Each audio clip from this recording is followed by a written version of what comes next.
Embrassades et effusions à Bègle à l'annonce des résultats après 2 longues heures d'attente. Loïc Prudhomme, candidat de la France Insoumise, devient député de la 3e circonscription de Gironde. Je suis tout nouveau, voilà, un vrai renouveau pour la politique, quelqu'un issu du milieu des employés, des ouvriers. On pense aussi à porter cette voix à l'Assemblée nationale. Ceci dit, voilà, je reste quand même lucide, je voulais le souligner par rapport à l'abstention aujourd'hui.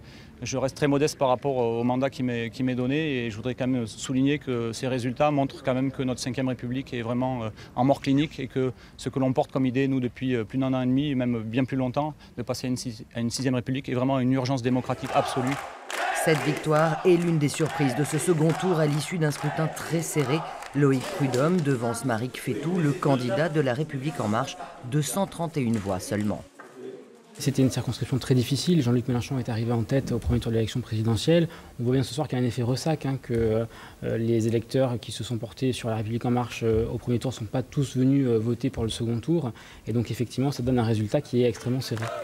Score plus large en revanche pour Dominique David de La République En Marche, élu dans la première circonscription avec 59,59% des voix.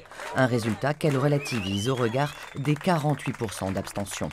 Ça n'est pas une victoire pleine et entière et c'est une victoire qui nous demandera de continuer à nous mobiliser pour faire évoluer les pratiques et réconcilier les Français avec la politique. À Bordeaux-Centre, victoire également de Catherine Fabre pour La République En Marche avec plus de 63% des suffrages.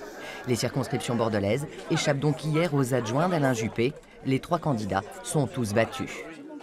On a eu le sentiment que l'ancrage local, que le travail qui était réalisé sur le terrain, que l'expérience, que la compétence, tout cela était balayé au profit du dégagisme, de la nouveauté à tout prix. Voilà.